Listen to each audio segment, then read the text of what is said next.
Hey, should we be building our own firearms? Now, I'll say that if you want to build your own firearm, it's good and handy to get into it. It depends on how much you want to get into it as a hobby, or if you want to, well, yeah, really, it's going to become a hobby at that point if you're building your own firearms. But depends on how much you want to get into it. It is a great way to understand the mechanics of how your firearm's going to work.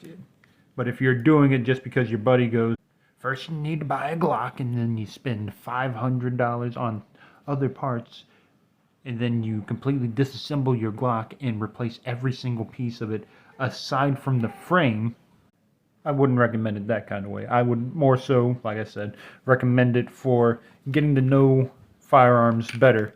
If you want to, say, learn better about how the trigger mechanism works, or you want to help get that magazine well a little bit more well adjusted for ease of inserting magazines, or you just want, like, taking things apart and putting them together, and you're ready to graduate from, say, Legos or something, and you want something that might be a bit more practical. It's also great for just adding features to things that you might like for my Gerson 1911 Untouchable here.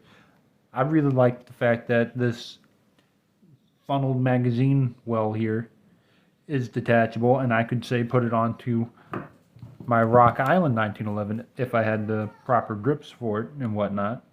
But it's an option. Just adding features. Excuse me a moment. Sorry about that. It's getting close to somebody's dinner time, and he is demanding to be held. Not entirely sure where I just left off, but building your own custom farms are great for things like getting to know it better, like I previously said, and for adding features that might be better for you as an individual. Say you got something up with your hands and you need to have a firearm figured in a certain way. Say you're a lefty and you got a firearm with ambidextrous safety, but you want to take this magazine release, or the slide release, that's what it is, and move it over here.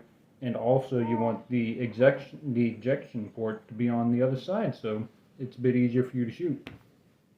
I know I said lefty and then did all that with my right hand. My left arm is currently occupied, but I would also say it's not even bad for you to have somebody else do the work for you. Like, for me, for instance, I don't have the steadiest hands, and if you watch any of my 1911 reviews, you'll see that when during the disassembly and the reassembly. Building your own custom firearm can be a lot of fun and very informative, and y'all stay safe out there.